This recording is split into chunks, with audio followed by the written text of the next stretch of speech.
Hello guys. Welcome back to another video. While I was checking my Discord video suggestions, a guy wrote that after bounty hunting for a month he only gained a 700 to 800k bounty. So, he asked to make a bounty hunting guide. So here it is. Before starting, please do like and subscribe because creating videos takes a lot of time and effort. Moreover, if you like my guide, please do share and suggest my channel to your friends too. So without wasting any more time, let's begin. First of all, bounty hunting is not a work of kid. It's not easy at all. You need a lot of patience, effort, and time. If you have a good FPS and ping and has made mind to do bounty hunt, you are good to go. So, first of all, I would highly recommend to load the graphics from the settings menu. To start with the bounty hunt, the most important part is to make a build which suits you. Now, most of the time people are confused which fighting style, fruit, sword and gun to choose fruit. They are also confused to which race to use. First of all, for the fighting style, I would highly recommend God-Human or Sanguine Art fighting style. Question arises that why only these two? God-Human has insane damage speed and combo potential. Some of its pros and cons are written on the screen. You may pause the video and read it out. Now, Sanguine Art is a very good option to choose from. Its specialty is its life leech, which may be helpful to convert the failure to victory over the opponent.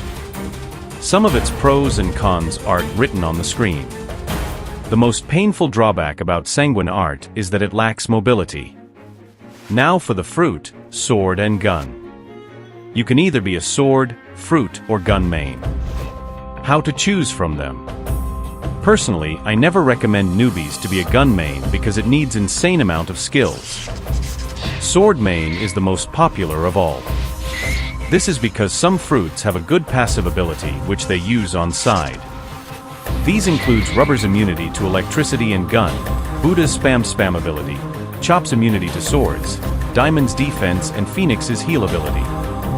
But lot of fruits have a crazy spam skill like Leopard, Doe, Kitsune, T-Rex and more.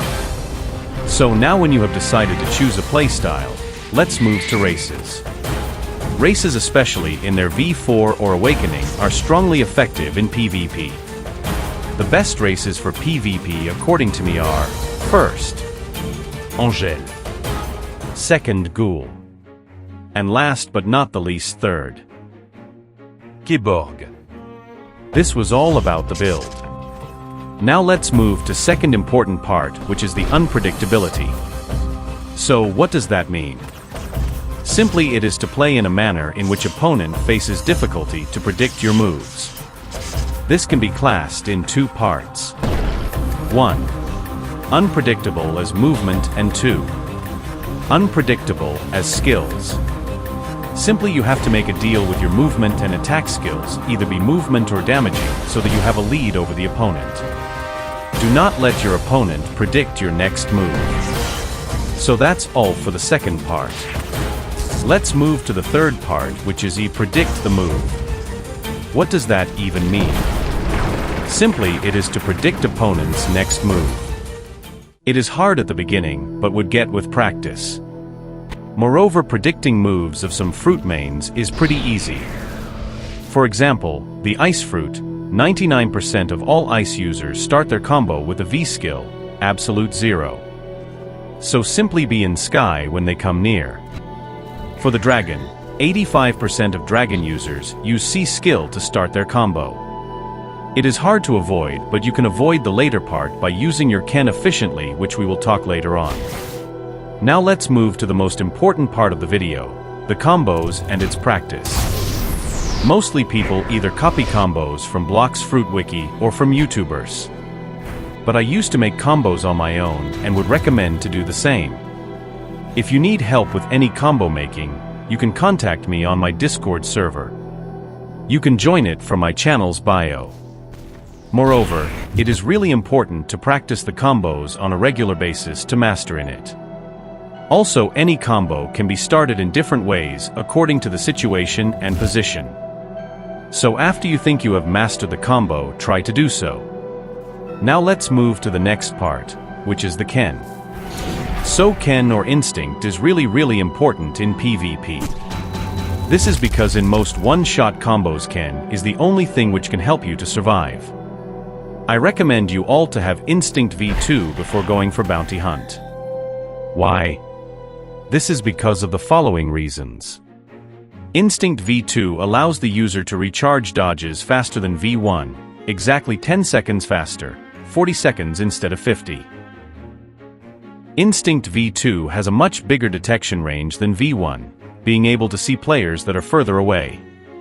Instinct V2 has a less blurred vision and more brightness than V1 while active. If in combat, Instinct V2 gives your dashes a 50% speed boost.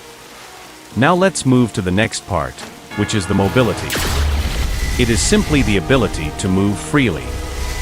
One has to understand his build and what all mobility moves it has. Using it efficiently rather than wasting is important because you may not know when you would need them. Now let's see the last part of the bounty hunting guide. It is none other than the accessories. Why accessories are so important? This is because it gives some buffs which no other item in the game can't. It includes damage buffs, dash cooldown reduction, more sight in dark, defense buffs, damage reduction against water, for non-shark users, and a lot more. Personally, I recommend Pilot Helmet and Hunter's Cape due to insane buffs they provide. So guys, that's it for today's video. If you have any queries related to any part, you can DM me on Discord or just simply put it in the comment box. I read and reply to almost all the comments. Your comments helps me to upload more. Thanks for watching the video. See you all in the next one. Till then, peace out.